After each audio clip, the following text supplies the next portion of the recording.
Sabe aquela história daquele menino que todo dia ia para a escola e acabava apanhando dos seus amigos mais velhos e mais fortes? O desejo desse menino era somente ter um irmão mais velho para poder defendê-lo e fazer justiça com ele. Essa pode ser a sua e a minha história também. Hoje nós vamos ver sobre o maior dos Vingadores. E eu queria usar aqui como texto base o livro de Ruth, capítulo 2, versos 19 e 20. E então Noemi perguntou: Onde você foi colher hoje? Onde você trabalhou? Bendito seja aquele que acolheu você com tanta generosidade. E Ruth contou à sua sogra onde havia trabalhado e acrescentou: O nome do homem com quem trabalhei hoje é Boaz. E então Noemi disse à sua nora: Que ele seja abençoado pelo Senhor Deus, que não deixou de ser bondoso nem para com os vivos e nem para com os mortos. E Noemi acrescentou: Esse homem é nosso parente chegado e um dos nossos resgatadores. A palavra hebraica aí, no original, é Goel, resgatador. Talvez você já ouviu falar sobre Ruth. O livro de Ruth é um dos menores livros do Antigo Testamento, tem só 4 capítulos e considerado por muitos estudiosos como sendo um livro romance, uma história romanceada que mostra principalmente o amor de Deus por todas as pessoas, principalmente por aqueles que estão se sentindo desprezados, estão passando necessidade e não vem nenhuma luz no fim do túnel. Bom, a história você já conhece, né? Noemi saiu de Israel, da sua terra, com o seu marido e os seus 2 filhos, por causa de uma seca e por causa da fome, e foram para uma terra distante, uma terra estrangeira. Ali, na terra de Moabe, os 2 filhos de Noemi, cada um deles conheceu uma moça e se casou com essas, cada um casou com uma moça ali na terra de Moabe. Um dos filhos de Noemi casou-se com Ruth. A história diz que lá nessa terra estrangeira, Ruth acabou tendo a infelicidade de perder o seu marido, o sustento da sua casa, o seu companheiro. E depois uma outra tragédia abateu sobre essa família e os 2 filhos também morreram. Então sobraram apenas 3 mulheres, Noemi e as suas 2 noras, Ruth e Orfa. A Bíblia diz que em determinado momento Noemi percebeu que não tinha mais o que fazer e ela resolveu voltar para a sua terra, na expectativa de que lá em Israel já tivesse passado a fome e a necessidade, os tempos difíceis, e ela pudesse, quem sabe, por misericórdia de Deus, restabelecer a sua vida. Então ela disse para suas 2 noras, que eram moabitas: Olha, vocês podem ficar aqui, não precisam me acompanhar, vocês estão sozinhas, vocês são novas e vocês ainda podem arrumar um marido aqui, na terra de vocês. Mas Ruth tinha gostado tanto da companhia de Noemi, da sua sogra, e principalmente tinha gostado da religião de Noemi e do testemunho de vida que ela dava. E ela se afeiçoou à sua sogra. E ela disse: Não, aonde quer que tu fores, irei eu. Aonde quer que tu pousares, pousarei eu. O teu povo é o meu povo e o teu Deus é o meu Deus. Então, as 2 partiram, Noemi e Ruth, voltaram para Israel. Chegando em Israel, as dificuldades de adaptação, e logo Ruth, como uma moça muito trabalhadora, ela resolveu procurar alguma coisa para fazer. E a história diz que ela caiu num campo de um proprietário chamado Boaz. E ali ela tentou pegar algumas espigas e colher alguma coisa para o seu sustento. Bom, a história diz que logo eles se encontraram ali e Boaz acabou acolhendo aquela moça porque viu nela muitas virtudes. E é uma pessoa de responsabilidade, muito diligente, e acabou então ajudando ela para que ela não passasse fome. E aí então chega o texto que nós lemos aqui agora há pouco, né? O texto de Ruth 2,19. Noemi voltou um dia para casa e disse para sua nora: Hoje eu trabalhei lá junto com Boaz. E Noemi ficou feliz, porque conhecia Boaz. E ela disse para ele no final do texto, ali no verso 20, Boaz é o nosso parente chegado e um dos nossos resgatadores. A palavra resgatador aí no original hebraico é Goel. Muito bem, o que é Goel? Goel significa resgatador ou então vingador também. E essa é uma figura que não existe na nossa sociedade aqui ocidental. E nós precisamos entender um pouquinho quem era esse Goel, o que ele fazia, o que se esperava de um Goel lá na época dos judeus, né, nos tempos bíblicos. O Goel era chamado também de parente resgatador. E havia 3 funções básicas do Goel na sociedade. Primeiro, ele era um resgatador, ou podia ser um resgatador, da propriedade, em caso de venda por necessidade. Então, como funcionava? Se uma pessoa, por exemplo, por alguma razão, ficasse muito sem recursos, muito pobre, ela podia vender a sua propriedade.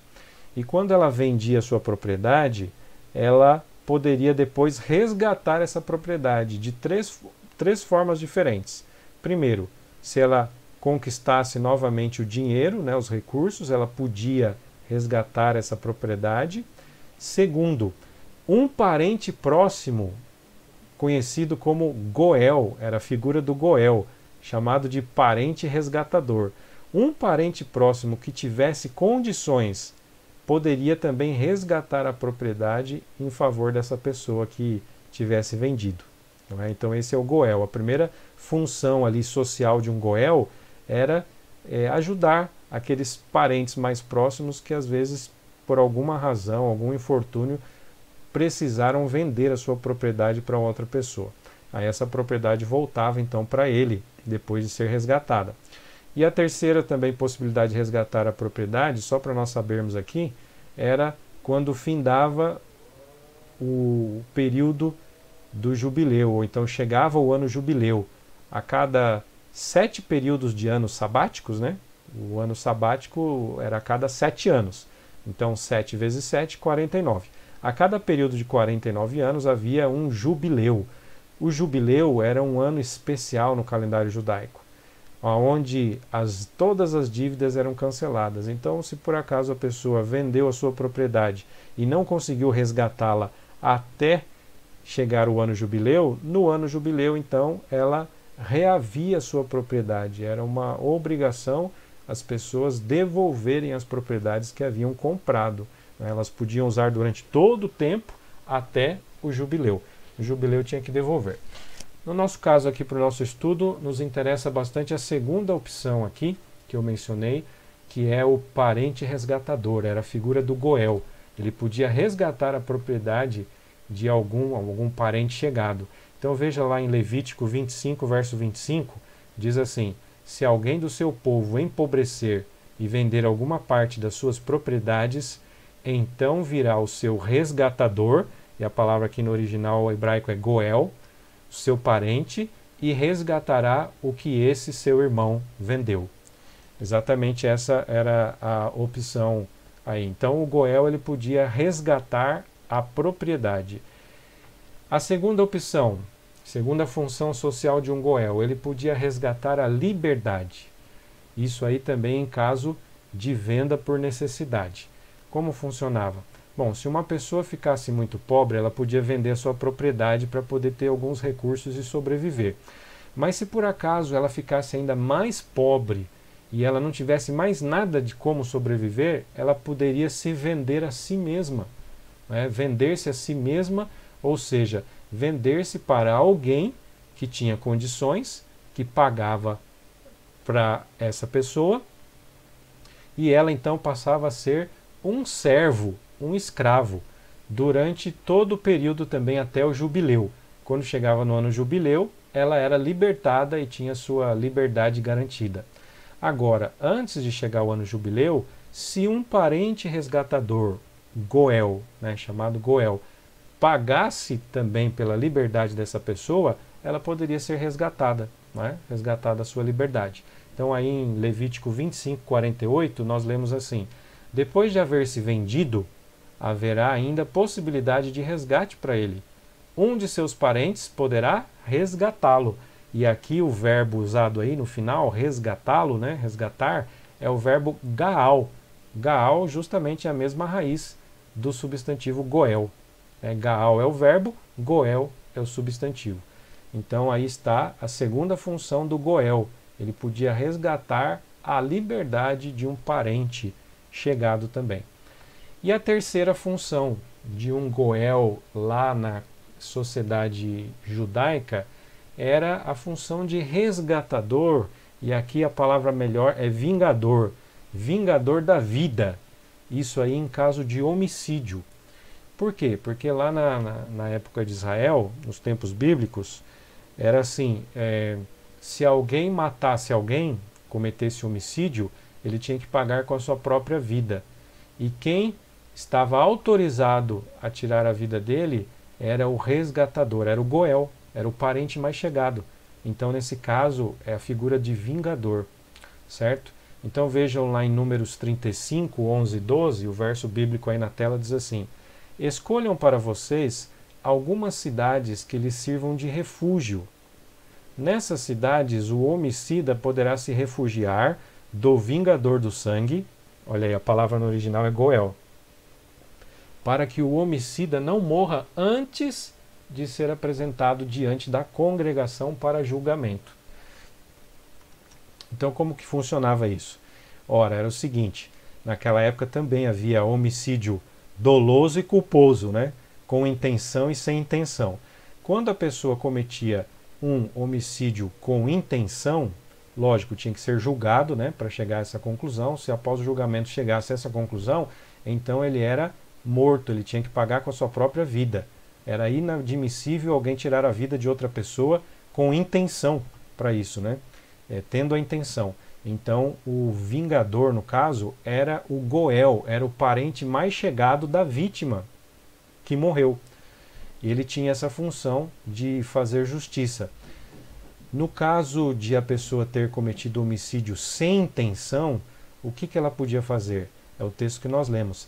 Ela poderia fugir rapidamente para uma das 6 cidades de refúgio que havia espalhadas estrategicamente no território de Israel. E quando ela entrasse na cidade de refúgio, ela estava ali amparada e protegida, e ali dentro da cidade de refúgio, o vingador de sangue não poderia alcançá-la, até que se fizesse o julgamento. E aí então o julgamento era feito, se ficasse provado que realmente foi sem intenção, então ela tinha que ficar ali naquela cidade até o sumo sacerdote morrer. O maior de todos os sacerdotes era chamado de sumo sacerdote, até que ele morresse e passasse a ter um outro sumo sacerdote, então ele tinha que ficar ali na cidade de refúgio, não podia sair dali. Agora, se ele fosse no julgamento considerado culpado, né, com intenção de matar, então ele daí não podia ficar na cidade de refúgio, e ele era tirado de lá e era entregue ao vingador de sangue, ao goel, o parente mais chegado, mais próximo da vítima, né, que acabou que sofreu homicídio. Então, no caso aí, nós temos essas 3 figuras do goel. Então, o goel ele podia libertar ou resgatar a propriedade de um parente mais próximo, ele podia resgatar a liberdade de um parente mais próximo, e ele também poderia resgatar, no caso aqui a palavra melhor é vingar, né? Vingar o sangue de alguém mais próximo que por acaso teria sido assassinado, né? Então essas eram as 3 funções sociais de um goel. Acontece que na comunidade judaica, aliás, na nossa época hoje, né? Hoje você já deve ter ouvido falar muito sobre essa figura de vingador. E isso vem principalmente da área da ficção e do entretenimento, né? Quantos vingadores nós nos vimos aí nos últimos anos, né? Nos últimos 11 anos, as telas do cinema e da televisão ficaram cheias de vingadores, pretensos vingadores, que no mundo de faz de conta salvam e protegem o mundo das pessoas más e também dos inimigos, não é verdade? Agora, eu gostaria de mostrar para você o porquê que nós podemos ter e confiar no maior de todos os vingadores, né? E por isso o título que nós demos dessa reflexão aqui. Porque, segundo a Bíblia, o maior de todos os vingadores ou o maior de todos os resgatadores não é nenhum desses personagens aí criados lá em Hollywood. Na verdade, o maior de todos os resgatadores e o maior de todos os vingadores que existe é apresentado na Bíblia mesmo. E eu gostaria de ler aqui uma passagem com você para nós entendermos exatamente essa questão.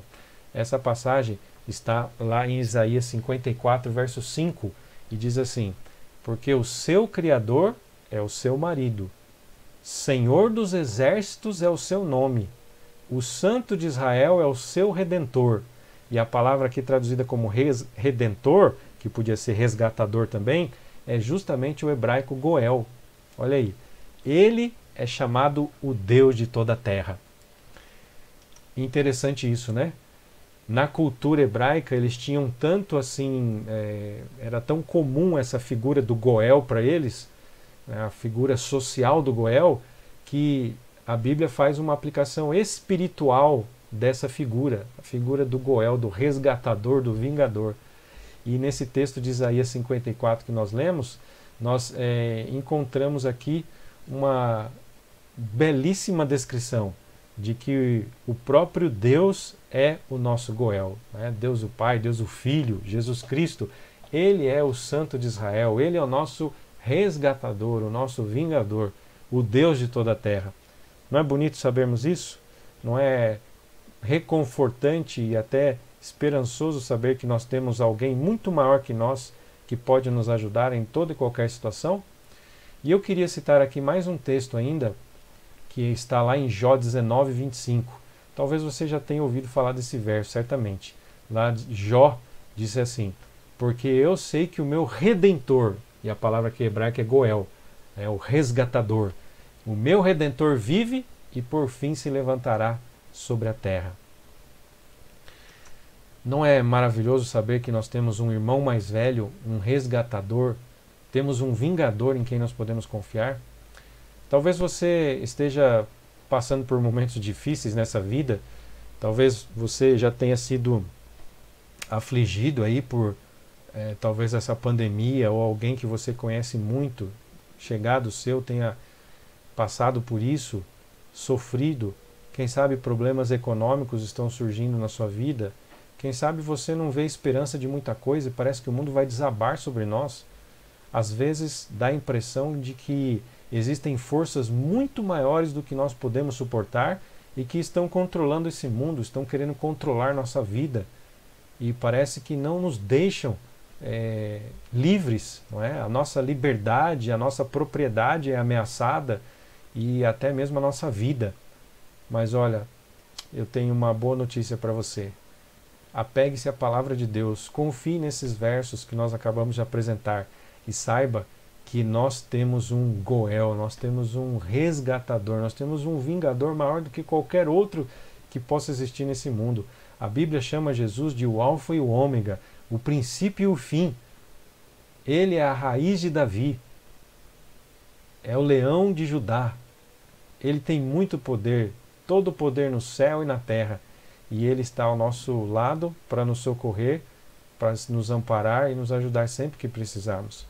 Então, meu amigo, eu vou convidar você para que você pense um pouquinho de que esse mundo, apesar de todos os problemas que você possa estar passando, existe um Deus Todo-Poderoso em quem você possa confiar, em quem você pode confiar. Existe um Deus acima de qualquer coisa nesse mundo. E a Bíblia diz o seguinte, que nada poderá nos separar do amor de Deus que está em Cristo Jesus, nosso Senhor. Está lá em Romanos. São promessas maravilhosas. Então eu convido você e eu desafio você para que você mergulhe a sua vida, o seu coração nas páginas da Palavra de Deus.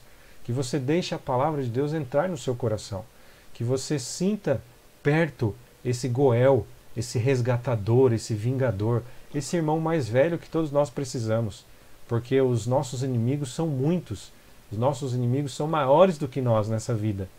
E se nós não tivermos um grande irmão maior, um irmão maior do nosso lado, nós podemos nos sentir desamparados. E eu convido você a buscar a palavra de Deus, se você ainda não fez, e caso você já faça isso, que você continue, e continue conhecendo esse Goel maravilhoso, esse resgatador. Não há ninguém como ele, só realmente Jesus é o nosso maior irmão e é aquele em quem nós podemos confiar. Que Deus abençoe você, que você realmente sinta prazer, alegria em viver com Cristo Jesus. E se você não fez isso ainda, que você o busque, que você mergulhe nas páginas da Palavra de Deus e deixe Deus se revelar na sua vida. Tenho certeza que você vai ter uma grande surpresa e você sentirá segurança e esperança também. Pode confiar.